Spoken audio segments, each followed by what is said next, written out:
This is NewsBreak26 in Southwest New Brunswick. I'm Vicki Hogarth. Here's what's happening in our part of the world. It's a sunny afternoon on the St. Andrews Wharf as James Whitehead, Alistair Fox, and CHCO's own Lucas Kohler prepare for a unique outing on the Passamaquoddy Bay, assisting in what could become a groundbreaking moment in global shark research. Their boat is one of several participating this week in a first-of-its-kind study investigating whether this bay, already cherished for its biodiversity, might also be one of the world's elusive breeding grounds for great white sharks. White sharks are difficult to see because they're not like a whale or a porpoise that comes up to breathe. So the dorsal fin is only on the surface for a very short time. Otherwise, they're 10, 15 feet below the surface. The study is led by Dr. Stephen Crawford, a fish ecologist at the University of Guelph. Crawford has spent 5 years gathering local and Indigenous knowledge from communities along the eastern seaboard. Back in 2022, he stopped by CHCO to film a half-hour show about his research. Everybody in the science, most people in the science knowledge system, they just kind of accepted the idea that white sharks were not territorial. Well, it might be that they are for certain periods of time. This week, volunteers are helping conduct boat and drone surveys across 9 different regions of Passamaquoddy Bay. The goal, to spot large white sharks, especially mature adults over 5 meters in length, and document any unusual behaviors that could suggest courtship or even territoriality, which has never been studied in the Northwest Atlantic. For residents of Charlotte County and neighboring Washington County, Maine, White Shark Week is more than just a research effort. It's a celebration of the bay itself. I think the great part about it is the community, the way it is banded together, and all kinds of volunteers and boats. Anyone with access to a boat or drone or even a clear shoreline view is encouraged to get involved. Volunteers are still welcome and can contact Dr. Crawford directly at his email with their availability. If the results do point to Passamaquoddy Bay being a breeding ground, it will be a finding to celebrate, not out of fear but in awe of the bay's natural complexity and the role it may play in the life cycle of a remarkable species.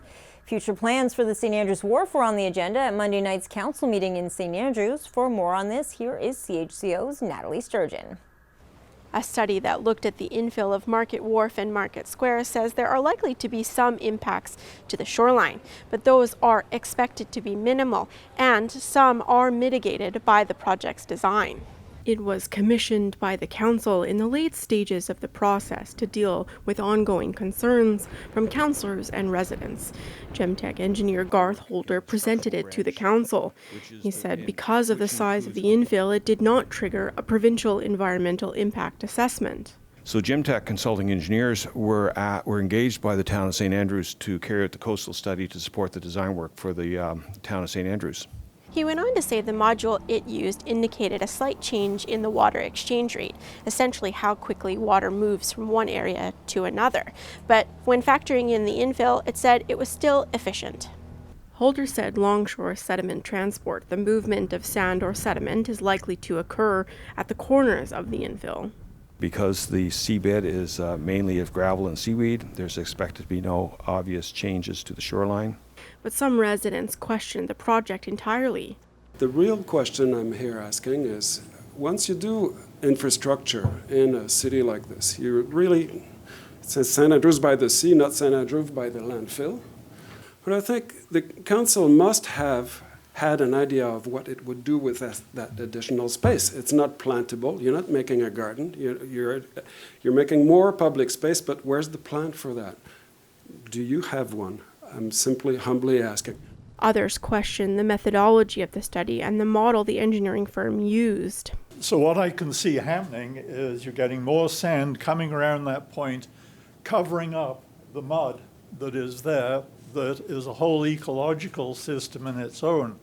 The council has been adamant this was the option the public chose. However, back in May, Councillor Steve Neal said he believed the public didn't choose this option, but settled for it.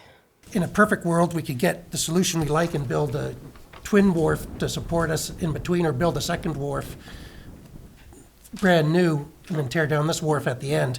But again, we're talking years and tens of millions of dollars, which we don't have. So in the end, and we explained all that in our public consultation sessions, that this was kind of what kind of, for the community, was the most economically feasible while minimizing the effects on tourist season. And for the most part, people accepted that. The wharf is critical to the identity of St. Andrews, and both the community and council say they want it to be preserved. However, time is running out. The funding is set to expire in March 2026, and it still has to go through the tendering process. Some residents believe going ahead with the plan is necessary, while others disagree. Council will meet next week to discuss the project's future. Nathalie Sturgeon, CHCO-TV, St. Andrews. Thanks, Nathalie. That's all the news I have for you. For more stories and online exclusives, visit CHCO and the Courier online at chco.tv.